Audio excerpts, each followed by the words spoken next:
नमस्कार बंधुरा सम्पास रान्नाघरे आपनादेर सकलके स्वागत। आज आबार एकटा नतून रेसिपि निये आपनादेर काछे चले एलाम। आजकेर रेसिपि सजने एचोड़ डालना। किभाबे रेसिपिटा बानाच्छि ताई भिडियोटा पुरोटा देखार अनुरोध रइल। रेसिपिटा भालो लागले आमाके कमेंट बक्से कमेंट करे जानाबेन, भालो लागले लाइक बाटनटा प्रेस करे देबेन और आपनादेर बंधुदेर मध्ये आमार भिडियोटाके शेयर करे देबेन। और आमार नतून बंधुदेर काछे अनुरोध आमार चैनलटाके सबस्क्राइब करे पाशे थाकबेन और आमार चैनेले नतून नतून रेसिपि देखार जोन्नो पाशे थाका छोट्ट बेल आइकनटाओ प्रेस करे देबेन। चलुन आर कथा ना बाड़िये किभाबे आजके सजने एचोड़ डालना बानाच्छि रेसिपिटा देखे नेওয়া যাক। आमादेर এই কাঁঠাল গাছটায় দেখুন কত এচোড় হয়েছে, নিচ থেকে ওপর অবধি এচোড়ে ভর্তি। আজকে আমি একটা এচোড়ের রেসিপি আপনাদের বানিয়ে দেখাবো। একটা মিডিয়াম সাইজের এচোড় কেটে নিয়ে আমি আপনাদের কাছে চলে এসেছি। আর নিয়েছি সজনে ডাঁটা আর একটা বড় সাইজের আলু আর তিনটে ছোট ছোট টমেটো। এবার আমি সমস্ত সবজিগুলো কেটে নিয়ে আপনাদের কাছে ফিরে আসছি। সমস্ত সবজিগুলো আমার কাটা হয়ে গেছে। এচোড়ের খোসা ছাড়িয়ে ডুমো ডুমো করে কেটে আমি জলে ভিজিয়ে রেখেছি। আর এদিকে সজনে ডাঁটার খোসা ছাড়িয়ে এভাবে লম্বা লম্বা করে কেটে রেখেছি। টমেটোগুলোকে কেটে রেখেছি এভাবে। দুটো মিডিয়াম সাইজের পেঁয়াজ কুচি রেখেছি আর 4-5টা কাঁচা লঙ্কাকে চিড়ে রেখেছি আর আলুটাকে এভাবে ডুমো ডুমো করে কেটে রেখেছি। এবার আমি সরাসরি রান্নাতে চলে যাচ্ছি। প্রথমে আমি এঁচড়গুলো সেদ্ধ করে নেব। এঁচড়গুলো সেদ্ধ করার জন্য গ্যাসে একটা কড়াই বসিয়ে দিলাম। কড়াইয়ের মধ্যে পরিমাণ মতো জল দিয়ে দিলাম। জলের মধ্যে দিয়ে দিচ্ছি হাফ টিস্পুন হলুদ গুঁড়ো আর দিয়ে দিচ্ছি 1 টিস্পুন লবণ। দিয়ে দিলাম একটা তেজপাতা আর দুটো ছোটো এলাচ আর লবঙ্গ। সমস্ত উপকরণগুলো জলের মধ্যে খুব ভালো করে মিশিয়ে দেওয়ার পর আমি এর মধ্যে দিয়ে দিচ্ছি এঁচড়ের টুকরোগুলো।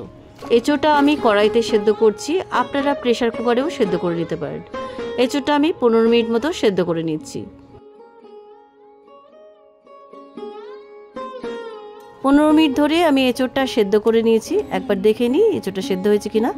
একদম ঠিকঠাক সেদ্ধ হয়েছে, এর থেকে বেশি আর সেদ্ধ করব না। এবার জল থেকে ছেঁকে আমি একটা বাটির মধ্যে এঁচড়ের টুকরোগুলো তুলে রাখছি।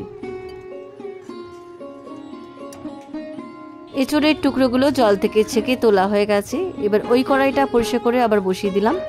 কড়াইটা গরম হয়ে গেছে। এবার কড়াইয়ের মধ্যে দিয়ে দিচ্ছি 3 টেবিল স্পুন সরষের তেল।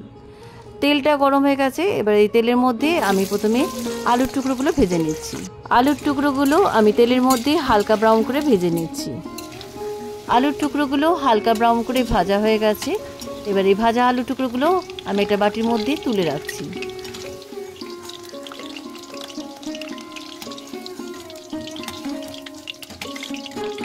এবার এই আলু ভাজা তেলের মধ্যে ফোড়নে দিয়ে দিচ্ছি গোটা জিরে, দুটো ছোট এলাচ, 4টে লবঙ্গ, এক টুকরো দারচিনি আর একটা তেজপাতা। দিয়ে দিলাম গোটা মশলাগুলো। গোটা মশলার সুন্দর গন্ধ বেরিয়ে আসার পর আমি এর মধ্যে দিয়ে দিচ্ছি একটা বড় সাইজের পাতলা করে কেটে রাখা পেঁয়াজ। পেঁয়াজটা আমি তেলের মধ্যে হালকা ব্রাউন করে ভেজে নিচ্ছি। পেঁয়াজগুলো হালকা ব্রাউন করে ভাজা হয়ে গেছে। এবার এই পেঁয়াজ ভাজার মধ্যে দিয়ে দিচ্ছি টমেটোর টুকরোগুলো। টমেটোর টুকরোগুলো পেঁয়াজের মধ্যে 3-4 মিনিট ভেজে নিচ্ছি।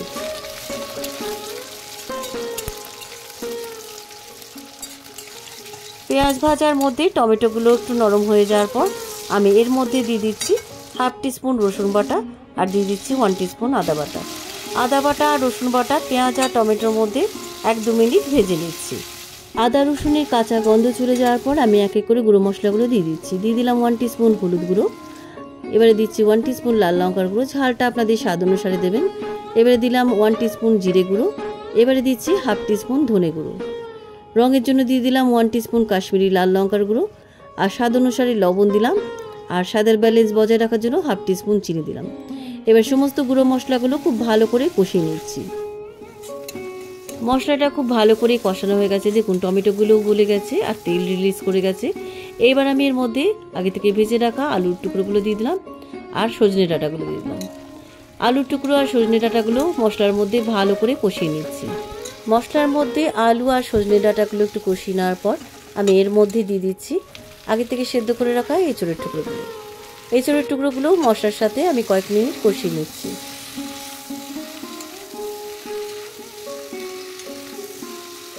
সমস্ত উপকরণের মধ্যে এঁচড়ের টুকরোগুলো কয়েক মিনিট কষিয়ে নেওয়ার পর আমি পরিমাণ মতন জল দিয়ে দিচ্ছি। এঁচড়টা তো আমার আগে থেকে সেদ্ধ করা ছিল। আলু আর সজনে ডাঁটাগুলো সেদ্ধ করার জন্য আমি পরিমাণ মতো জল দিলাম। জলের পরিমাণটা আপনারা বুঝে দেবেন। জলটা দেওয়ার পর আমি সমস্ত সবজির মধ্যে খুব ভালো করে মিশিয়ে দিচ্ছি। এঁচড়গুলো তো আগে থেকেই সেদ্ধ করা আছে। আলু আর সজনে ডাঁটাগুলো আমি 10 মিনিট ঢাকা দিয়ে সেদ্ধ করে নিচ্ছি। 10 মিনিট পরে ঢাকনা খুলে নিলাম, দেখি আলু আর সজনে ডাঁটাগুলো সেদ্ধ হয়েছে কিনা। সজনে ডাঁটাগুলো সেদ্ধ হয়ে গেছে, দেখি আলুগুলো সেদ্ধ হয়েছে কিনা। আলুগুলো সুসেদ্ধ হয়ে গেছে।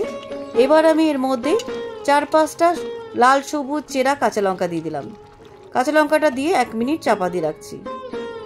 1 মিনিট পরে ঢাকনা খুলে নিলাম। রান্নাটা আমার কমপ্লিট। এবার নামাবার আগে আমি দিয়ে দিচ্ছি 1/2 টিস্পুন গরম মশলার গুঁড়ো আর দিয়ে দিচ্ছি 1 টিস্পুন গাওয়া ঘি। ঘি আর গরম মশলার গুঁড়ো দেওয়ার পর সবজির মধ্যে ভালো করে মিশিয়ে দিচ্ছি। আজকের রেসিপি সজনে এঁচড়ের ডালনা আমার কমপ্লিট। এবার গ্যাসের ফ্লেমটাকে অফ করে গ্যাস থেকে নামিয়ে একটা সার্ভিং বলে ঢেলে রাখছি। কেমন লাগলো আজকের এই সজনে এঁচড়ের ডালনার রেসিপি? আপনারাও বাড়িতে এভাবে একবার সজনে এঁচড়ের ডালনা বানিয়ে খেয়ে দেখুন। খেতে কিন্তু অসাধারণ হয়, ভাত রুটি দুটোর সাথেই খেতে পারবেন। রেসিপিটা কেমন লাগলো আমাকে কমেন্ট বক্সে কমেন্ট করে জানাবেন। ভালো লাগলে লাইক বাটনটা প্রেস করে দেবেন আর আপনাদের বন্ধুদের মধ্যে আমার ভিডিওটাকে শেয়ার করে দেবেন। আর আমার নতুন বন্ধুদের কাছে অনুরোধ, আমার চ্যানেলটাকে সাবস্ক্রাইব করে পাশে থাকবেন। আর আমার চ্যানেলে নতুন নতুন রেসিপি দেখার জন্য পাশে থাকা ছোট্ট বেল আইকনটাও প্রেস করে দেবেন। আজ তাহলে চলি, আবার একটা নতুন দিনে নতুন রেসিপি নিয়ে আপনাদের কাছে চলে আসব। সবাই ভালো থাকবেন, সুস্থ থাকবেন। ধন্যবাদ।